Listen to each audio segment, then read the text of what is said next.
Bismillahirrahmanirrahim. Assalamualaikum warahmatullahi wabarakatuh.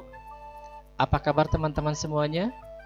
Mudah-mudahan kita semua dalam keadaan sehat walafiat, dan mudah-mudahan kita semua selalu ada dalam lindungan serta maghfirah Allah Subhanahu wa Ta'ala.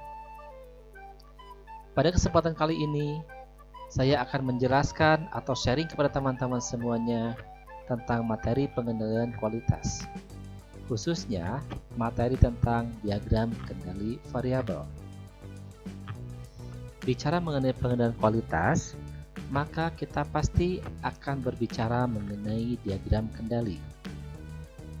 Sebelum kita masuk ke dalam diagram kendali variabel, saya akan menjelaskan apa yang dimaksud dengan diagram kendali. Diagram kendali yaitu suatu alat yang digunakan untuk memonitoring proses dan mengendalikan kualitas. Atau dengan kata lain, diagram kendali merupakan suatu diagram atau grafik yang menjelaskan apakah proses produksi dalam situasi terkendali atau tidak secara statistik. Ini adalah diagram kendali yang biasa kita pelajari di dalam pengendalian kualitas. Kita mengenalnya dengan nama diagram kendali Church. Di dalam diagram kendali Church, kita mempunyai 3 nilai yang harus teman-teman hitung. Yang pertama adalah batas kendali atas atau BKA, yang kedua adalah pusat, dan yang ketiga adalah BKB. Penjelasan mengenai diagram kendali Church dapat teman-teman lihat seperti berikut ini.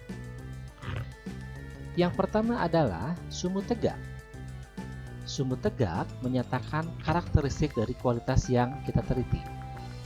Yang kedua adalah sumbu mendatar yang menyatakan jumlah sampel yang kita teliti. Yang ketiga adalah pusat atau garis pusat yang melukiskan nilai baku yang menjadi pusat perhitungan terjadinya penyimpangan hasil pengamatan. Yang keempat adalah BKA atau batas kendali atas yang merupakan penyimpangan paling tinggi yang masih diizinkan. Dan yang kelima adalah batas kendali bawah atau BKB yang merupakan penyimpangan paling rendah yang masih diizinkan. Jadi nanti teman-teman di dalam diagram kendali ini teman-teman harus menghitung berapa nilai batas kendali atas, pusatnya, dan juga BKB-nya. Seperti yang tadi saya terangkan di awal, bahwa diagram kendali merupakan suatu diagram atau grafik yang menjelaskan apakah proses produksi dalam satu terkendali atau tidak.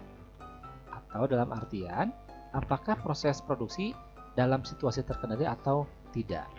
Yang bagaimana yang dikatakan terkendali dan yang bagaimana yang dikatakan tidak terkendali. Yang dikatakan terkendali adalah ketika karakteristik data yang kita teliti atau karakteristik dari data yang kita amati berada di antara BKA dan BKB. Proses demikian dikatakan proses produksi yang terkendali. Sedangkan apabila proses di luar kendali atau dikatakan tidak terkendali, apabila ada satu titik atau lebih di luar BKA atau di luar BKB. Seperti gambar di sini, dikatakan proses produksi tidak terkendali dikarenakan ada satu titik di atas BKA dan satu titik di bawah BKB, maka dikatakan proses tersebut tidak terkendali. Kemudian, selain kita mengetahui dengan diagram kendali bisa mengetahui apakah proses terkendali atau tidak secara statistik, juga dengan diagram kendali kita bisa mengetahui apakah proses produksi itu stabil atau tidak. Dikatakan stabil, teman-teman bisa melihat gambar di sebelah kiri. Ini dikatakan stabil apabila karakteristik dari data yang kita punya bergerak di sekitar rata-ratanya.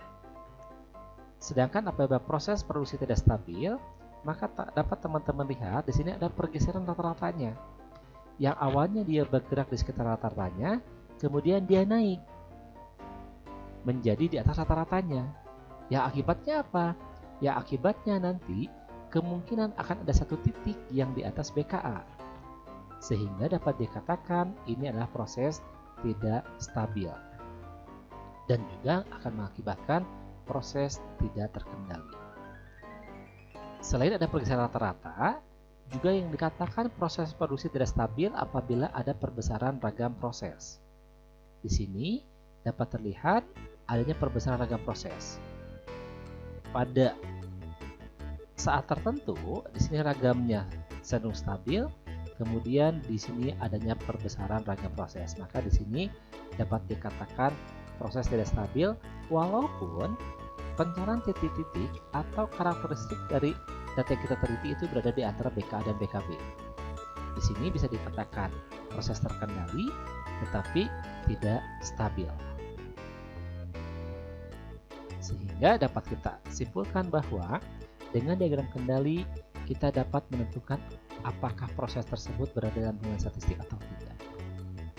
Yang kedua, dapat diawasi dengan mudah apakah proses dalam keadaan stabil atau tidak. Yang ketiga, kita dapat menyelidiki sebab-sebab pergeseran proses, sehingga tindakan perbaikan dapat cepat kita lakukan. Yang terakhir, bila terjadi banyak variasi atau penyimpangan suatu produk, dapat segera menentukan keputusan apa yang harus kita ambil. Jadi, dari diagram kendali ada beberapa yang harus teman-teman perhatikan. Apa sih yang dapat diperhatikan dalam diagram kendali? Yang pertama tadi adalah apakah suatu proses terkendali atau tidak. Yang kedua, apakah ada pergeseran rata-ratanya. Dan yang ketiga, apakah pola keragaman stabil atau tidak. Ini semua dapat kita lihat berdasarkan diagram kendali. Yang akan kita bahas hari ini yaitu tentang diagram kendali variabel. Apa itu diagram kendali variabel? Diagram kendali variabel digunakan apabila karakteristik kualitas dapat diukur dan dinyatakan dalam angka. Misalnya saja, kita melakukan perhitungan dari panjang suatu produk tersebut, berat dari produk tersebut, volume dari produk tersebut, suhu dan waktu produk tersebut diproduksi. Dalam diagram kendali variabel, nanti ada 5 subbagian yang akan kita bahas. Yang pertama adalah diagram kendali rata-rata. Yang kedua adalah diagram kendali rata-rata jika simpangan baku populasi ditaksir melalui rentang. Yang ketiga adalah diagram kendali rata-rata jika simpangan baku populasi ditaksir melalui simpangan baku sampel. Yang keempat diagram kendali rentang, dan yang kelima diagram kendali simpangan baku. Namun, pada kesempatan ini saya akan coba membahas yaitu yang pertama yaitu diagram kendali rata-rata. Ini adalah struktur data pengamatan yang kita punya dan juga tabel bantu perhitungan untuk pembentukan diagram kendali. Jadi ini adalah struktur data pengamatan dan yang ini adalah tabel bantunya. Ada X bar, R, dan S ini dikondisikan atau disesuaikan dengan diagram kendali apa yang akan kita buat. Apabila kita akan membuat diagram kendali rata-rata, maka kita cukup membuat X bar saja.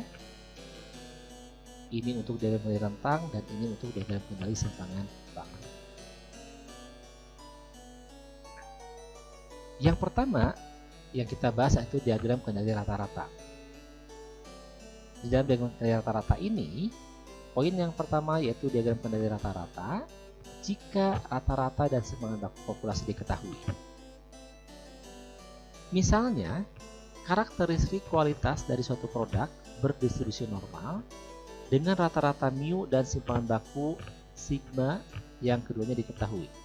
Dalam artian, di sini mu dan simpangan baku di sini adalah lambang dari populasi. Sehingga rata-rata populasi dan juga simpangan baku populasi diketahui.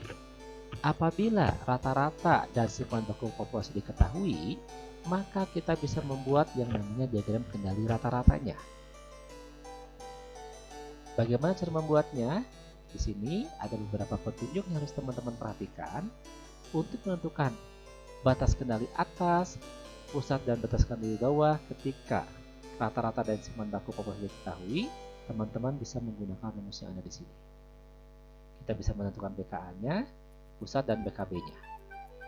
Dengan BKA-nya kita punya mu ditambah dengan K dibagi akar N dikalikan dengan simpangan baku populasinya. Pusatnya adalah sebagai rata-rata dari populasi dan BKB adalah mu dikurangi K dibagi dengan akar N dikalikan dengan simpangan baku. Berapa nilai K yang harus kita gunakan?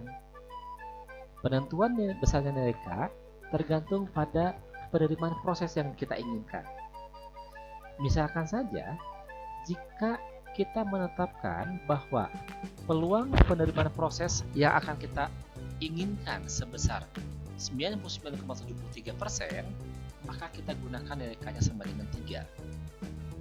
Atau kita menggunakan istilah 3 sigma. Sedangkan apabila kita menginginkan bahwa peluang penerimaan prosesnya sebesar 95,46%, maka kita gunakan K-nya sama dengan 2 atau kita sebut dengan 2 sigma. Dan apabila peluang penerimaan prosesnya sebesar 68,26%, maka kita gunakan K sama dengan 1. Ini adalah peluang penerimaan proses yang dapat teman-teman jadikan sebagai patokan. Kalau kita menginginkan peluang penerimaan proses adalah 99,73%, maka kita gunakan yang namanya 3 sigma. Kalau kita menginginkan peluangnya ada 95,46%, kita gunakan 2 sigma. Dan kalau kita menginginkan peluang penerimaan prosesnya sebesar 68,26%, maka kita gunakan 1 sigma. Jadi ini patokan kenapa kita menggunakan 3 sigma, 2 sigma atau 1 sigma. Untuk nilai K sama dengan 3 atau peluang penerimaan proses yang kita inginkan sebesar 99,73%, maka persamaan yang tadi dapat kita sederhanakan dalam bentuk BKA-nya adalah mu ditambah dengan A dikali dengan sigma. Pusatnya tetap adalah mu dan BKB-nya adalah mu dikurangi A dikali dengan sigma. Jadi kalau K-nya sama dengan 3, maka 3 per akar N ini dapat kita ganti menjadi nilai konstanta yaitu A, di mana nilai A ini dapat diperoleh dari tabel faktor pengali untuk pembentukan diagram kendali rata-rata. Untuk tabelnya nanti akan saya sertakan juga kepada teman-teman semuanya. Kita mempunyai tabel A untuk faktor pengali pembentukan diagram kendali rata-rata. Sebagai contoh, suatu proses produksi as roda diharapkan memiliki rata-rata sebesar 3,25 dengan simpangan baku 0,10. Buatlah diagram kendali rata-rata dan tentukan juga batas kendalinya untuk mengendalikan proses tersebut jika diharapkan ukuran sampel pada setiap pemeriksaan sebanyak 5 unit dan peluang penerimaan prosesnya sebesar 99,73%. Dari diagram kendali tersebut, nanti teman-teman harus menentukan bagaimana kesimpulan yang diperoleh. Untuk datanya, nanti teman-teman bisa lihat di datasheet atau teman-teman bisa melihatnya di data yang ada di slide di sini. Di sini teman-teman harus menentukan atau membuat diagram kendali rata-rata dan juga batas kendali atas, pusat dan batas kendali bawahnya. Kemudian bagaimana kesimpulan yang diperoleh dari hasil tersebut. Kita akan sama-sama membuat diagram kendali menggunakan Minitab. Oleh karena itu, silakan teman-teman buka Minitabnya terlebih dahulu. Kemudian kita akan sama-sama melakukan analisis menggunakan diagram kendali rata-rata berdasarkan data yang kita punya. Harus teman-teman ketahui, berdasarkan contoh tersebut, diharapkan memiliki rata-rata sebesar 3,25 dengan simpangan baku 0,10. Artinya apa? Artinya 3,25 ini merupakan rata-rata dari populasi dan 0,10 ini merupakan simpangan baku dari populasi. Dengan mengambil ukuran sampel pada setiap pemeriksaan sebanyak 5 unit dan peluangnya 99,73, artinya apa? Artinya kita menggunakan K sama dengan 3. Kalau sudah bisa dipahami, kita masuk ke aplikasi Minitab. Demikianlah uraian singkat mengenai diagram kendali variabel. Selanjutnya kita akan masuk ke bagian yang kedua, yaitu melakukan perhitungan atau analisis menggunakan Minitab. Terima kasih atas perhatiannya. Assalamualaikum warahmatullahi wabarakatuh.